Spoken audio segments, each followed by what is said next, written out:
Hello students, myself Manju Mamani. I welcome you in BA Part 3rd English Literature online class. As you know that we are discussing about literary history. This is our fifth unit of your syllabus first paper का जो fifth unit है हम उसको discuss कर रही हैं। जो हमारी पहली जो वीडियो थी प्रीवियस वीडियो, इससे पहले की जो हमारी वीडियो थी, हमने उसमें ब्रीफ इंट्रोडक्शन देखा था कि जो लिटरेरी हिस्ट्री है वो क्या होती है। हमने देखा कि लिटरेरी हिस्ट्री मतलब जैसे कि हर चीज़ का इतिहास होता है, हर चीज़ की हिस्ट्री होती है कि उसकी स्टार्टिंग कहाँ से हुई है, उसके क्या क्या बदलाव ड्यूरिंग द टाइम पीरियड, मतलब टाइम के अकॉर्डिंग या टाइम के साथ साथ उसमें क्या बदलाव आते हैं उस हिस्ट्री के दौरान, उस टाइम के दौरान जो लेजेंड लोग थे, मतलब कि कौन कौन से महान जो लोग हैं वो मतलब आए थे। तो ये सब क्या होता है हिस्ट्री में होता है। तो इसी तरीके से क्या होती है लिटरेरी हिस्ट्री भी होती है, जिसमें लिटरेचर के बारे में, लिटरेचर का इतिहास इंक्लूड होता है कि लिटरेचर की मतलब कुछ ऐसे लिटरेचर को भी क्या आप जानते हो कि अलग अलग टाइम पीरियड के अकॉर्डिंग अलग अलग नाम से उनको जाना जाता है। तो आज हम जो है हमने स्टार्ट कर रखा था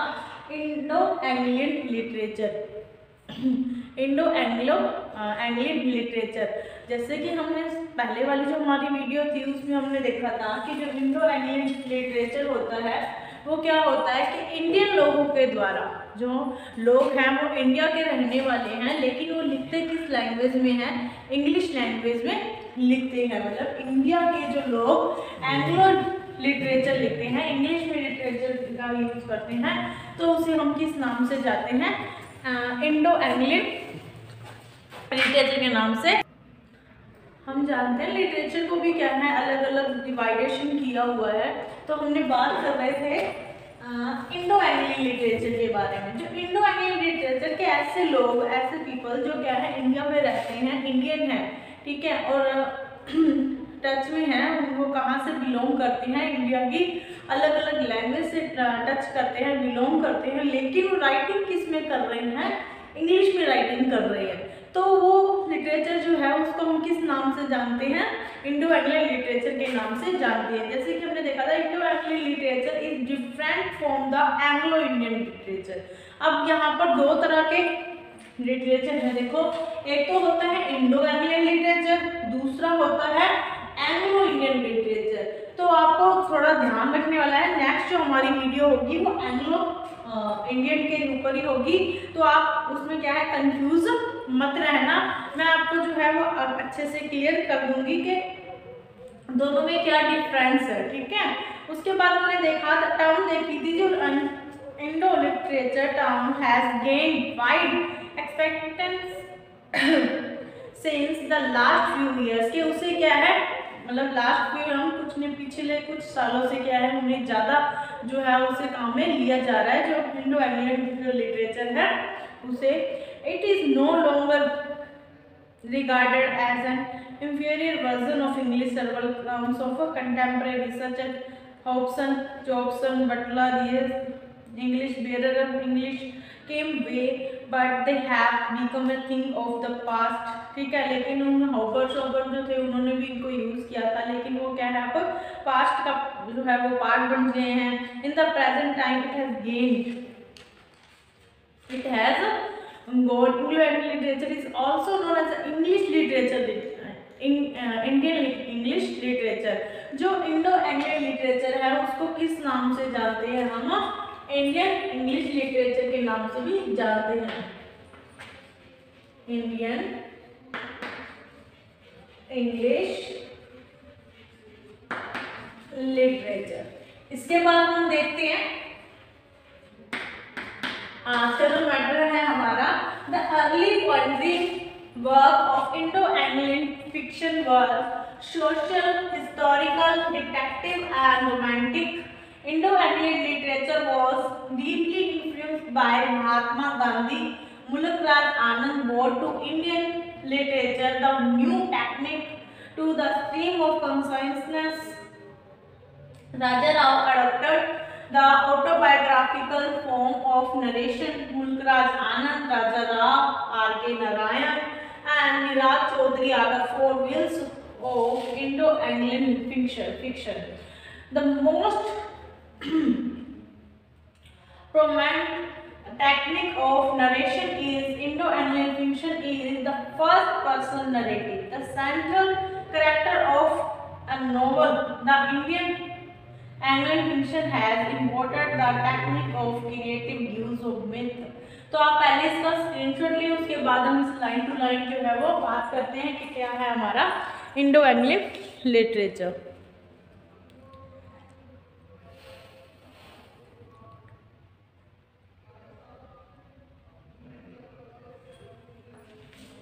Okay, the early morning work of Indo-Angling fiction was social, historical, detective and romantic. जो पहले का जो पॉइंटिंग वर्क हम देखें, अगर मेन हम वर्क देखते हैं किसके, इंडो एंग्लिश लिटरेचर के, तो वो क्या थे, हिस्टोरिकल थे, ऐतिहासिक थे, डिटेक्टिव थे, कुछ जासूसी भी थे, और सोशल सामाजिक जो हम कहते हैं, सामाजिक जो उसके सब्जेक्ट मैटर था वो सामाजिक भी था और रोमांटिक भी था।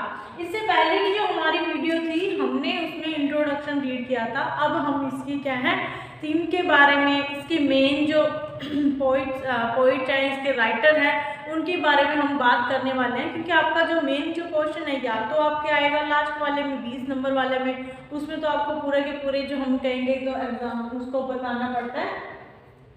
आपने जैसे सेकेंड ईयर में पेपर दिए होंगे, फर्स्ट ईयर के आपने एग्जाम दिए हैं, तो उसमें आपने देखा होगा कि जो फर्स्ट क्वेश्चन आता है आपके लिटरेचर के पेपर में, उसमें क्या होता है 2-2 नंबर के, एक नंबर के जो 10 क्वेश्चन आते हैं छोटे वाले, वेरी शॉर्ट।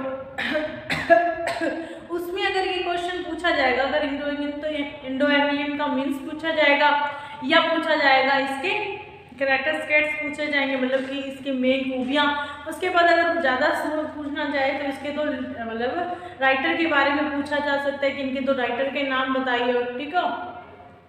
उसके बाद अगर हम लिखें कि 8 नंबर वाले क्वेश्चन में, उसके बाद एक्सप्लेनेशन आती है ना, 8 नंबर वाले क्वेश्चन जो आते हैं उसमें भी क्या है, इसको डिफाइन करने के लिए दिया जाएगा। अगर 20 वाले क्वेश्चन में आता है तो भी आपको डिफाइन करने के लिए दिया जाएगा। तो हम उसी हिसाब से है इसको डिस्कस कर रहे हैं कि जिस हिसाब से आपको एग्जाम में काम आने वाला है, ठीक है।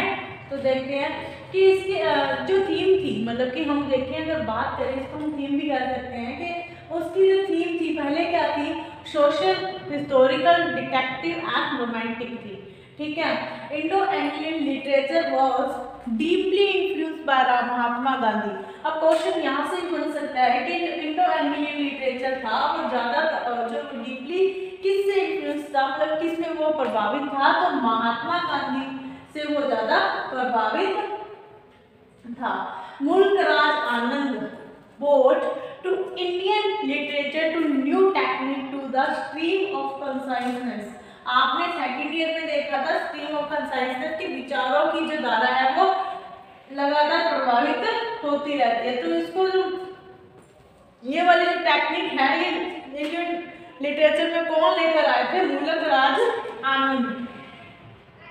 मुल्क राज आनंद है वो इस टेक्निक को लिटरेचर में लेकर आए थे।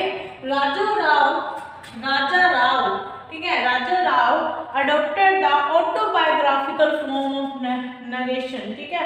जो राजा राव थे, इस राजा राव जो एक लिटरेचर के मतलब इंडियन राइटर हैं, वो अडॉप्ट करके लाए थे। वो मतलब उन्होंने क्या है, कौन सी फॉर्म ज़्यादा यूज की थी इंग्लिश इंडियन लिटरेचर में, ऑटोबायोग्राफिकल, मतलब कि आत्मकथा जो फॉर्म होती है कि अपने बारे में लिखना या अपने पर्सनल मैटर के ऊपर लिखना या अपने बारे में लिखना, जो फॉर्म होती है उसको यूज किया था। और नरेशन का जो मतलब कि व्याख्यान करने का, या हम कहते हैं ना किसी तरीके की जो बात नरेट करने की है, उसमें ऑटोबायोग्राफिकल जो फॉर्म है इंडो एंग्लियन लिटरेचर अगर हम बात करें तो वो कौन लेकर आए थे, राजा राव लेकर आए थे। मुल्क राज आनंद जो है उन्होंने क्या लेकर आए थे, स्ट्रीम ऑफ कॉन्साइसनेस उसमें ऐड किया था, किसमें, इंग्लिश लिटरेचर में, इंडियन इंग्लिश लिटरेचर में, या हम कह सकते हैं इंडो एंग्लियन लिटरेचर में। उसके बाद देखो मुल्क राज आनंद, राजा राव, R.K. नारायण एंड निराद चौधरी। ये 4 नाम आपको पक्के मतलब बहुत ही अच्छे तरीके से याद रखने हैं। कौन कौन से हैं? मुल्कराज आनंद, राजा राव, R.K. नारायण और निराद चौधरी। एक बार फिर से देखो, Mulkraj Anand, Raja Rao, R.K. Narayan and Nirad Chaudhuri are the 4 wheels of Indo Anglian fiction. अगर हम देखें इंडो एंग्लियन फिक्शन को देखें तो उसकी मेन 4 पहिए मतलब कि इनको लेकर जाने वाले, इनको मेन ज्यादा इनको बढ़ावा देने वाले जो 4 राइटर के हमें नाम मिलते हैं वो कौन कौन से हैं? मुल्कराज आनंद, R.K. नारायण, राजा राव और निराद चौधरी। ठीक है, ये 4 नाम आपको बहुत ही अच्छे से नाम रखने हैं याद। तो ये क्या है? मेन हम कह सकते हैं राइटर थे और थे किसके? इंडो एंग्लियन लिटरेचर के। ठीक है, फिक्शन के। एक और फिर से देखो, मुल्कराज आनंद, राजा राव, R.K. नारायण और निराद चौधरी। उसके बाद है the most permanent technique of narration in Indo Anglian fiction is the first person narrative. अगर हम बात करें इसके मेन टेक्निक की, किसके? इंडो एंग्लियन लिटरेचर की मेन टेक्निक अगर इसकी हम बात करें तो वो क्या है? फर्स्ट पर्सन नरेशन के एक ही आदमी के ऊपर क्या है? पूरी की पूरी जो कहानी है वो घूमती रहती है। ठीक है, फर्स्ट पर्सन जो होता है वो क्या होता है? हमारा हीरो होता है। मतलब फर्स्ट पर्सन को होता है हीरो होता है, फर्स्ट पर्सन हम आई होते हैं ना, कि अपने ऊपर ही क्या है वो बात लेकर जो है पूरी की पूरी जो कहानी वो है बनी जाती है। अपने ही ऊपर जो स्टोरी है, चाहे वो आपने कैजुअली रीड किया तो उसमें भी क्या था? पेड़ के बारे में था, और पेड़ किससे जुड़ा हुआ था? तो रुद्र से जुड़ा हुआ था। उसके बाद हमने निसिम इज़राइल की देखी थी द स्कॉर्पियन नाइट, तो उसमें भी क्या था? अपनी माँ के बारे में बात थी। तो वो लेकिन सेंट्रल जो उसका पर्सन था, सेंट्रल जो कैरेक्टर था वो कौन था? वो पर्सन खुद ही था कि उसकी माँ। तो ऑटोबायोग्राफिकल जो ऐड हो रहा है ना इसमें। उसके बाद हमने देखा, उसके बाद अगर हम बात करें आपके स्टोरी फिक्शन की, मतलब सेकंड पेपर में बात करेंगे तो उसमें आपकी स्टोरीज आती हैं। लाला द चाइल्ड आता है, द ट्रिप्ट लाला जी आते हैं, और मतलब इस तरीके से जो भी आपकी कहानियाँ आती हैं वो भी क्या है? जो है वो एक ही पर्सन के इर्द गिर्द घूमती है। एक ही सेंट्रलाइजेशन हम कह सकते हैं कि इसमें देखने के लिए मिल जाता है। ठीक है, तो फर्स्ट पर्सन नरेशन ये क्या होता था इंडो एंग्लियन लिटरेचर में?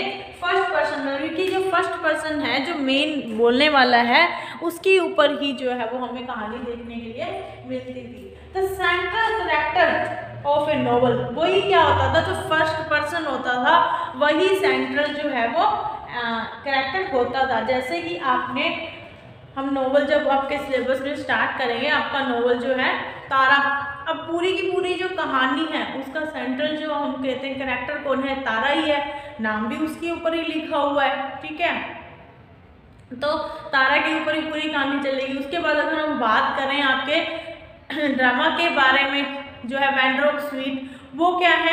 वैंड्रोप स्वीट माली के ऊपर ही घूमती रहती है कि माली होता है और माली का भाई, माली के पापा के ऊपर, मतलब कि मेन जो बात है वो उनके ऊपर ही घूमती रहती है। तो यहाँ पर हम देखेंगे इंडो एंग्लियन जो लिटरेचर है उसमें क्या है? फर्स्ट पर्सन जो है वो नरेटिव, वही हमारा क्या होता है? मेन कैरेक्टर होता है। किसका?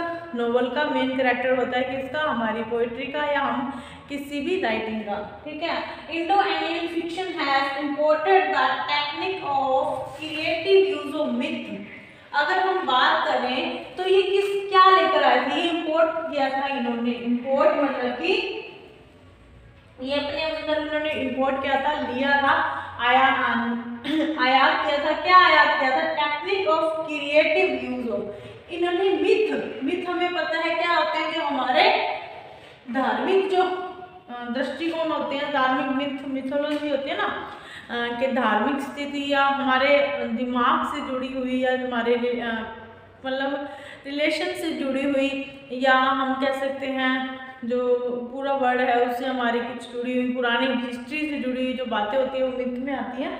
मिथ में मतलब हम अंधविश्वास भी लेकर आ सकते हैं। तो उससे जो है उसका बहुत ही अच्छे से यूज कब किया किया गया था, इंडो एंग्लियन फिक्शन में किया गया था। ठीक है, को लगता है आपने अच्छे से देखा कि जो अर्ली अपॉइंटिंग वर्क है इंडो एंग्लियन का, वो क्या था, डिटेक्टिव था, हिस्टोरिकल था, सोशल था और रोमांटिक था। ठीक है, और मेन जो इन्फ्लुएंस था वो किससे था, महात्मा गांधी से हमें देखने के लिए मिलता है। जैसे हमने उसके बाद देखे 4 व्हील्स देखे थे, आपको 4 व्हील्स के नाम अच्छे से याद रखने हैं। क्या क्या नाम है, मुल्कराज आनंद, राजा राव, मुल्कराज आनंद, राजा राव, R.K. नारायण और निराद चौधरी। ठीक है, उसके बाद हम देखते हैं कि मेन जो बात है वो क्या है कि ये फर्स्ट पर्सन नरेटिव है। ठीक है, जो एंग्लो इंडियन फिक्शन है वो क्या है, फर्स्ट पर्सन नरेटिव है। इसमें क्या होता था, जो सेंट्रल जो करेक्टर होता था वो क्या होता था, फर्स्ट पर्सन होता था। ठीक है, फर्स्ट पर्सन जो है वही क्या होता था, सेंट्रल इसका करेक्टर होता था। अब आगे का मैटर देखते हैं। आगे में हम क्या देखेंगे कि इसके कौन कौन से जो मेन राइटर्स हैं हमें देखने के लिए मिलते हैं। आगे बात करते हैं, पहले स्क्रीनशॉट ले, उसके बाद हम देखते हैं क्या है।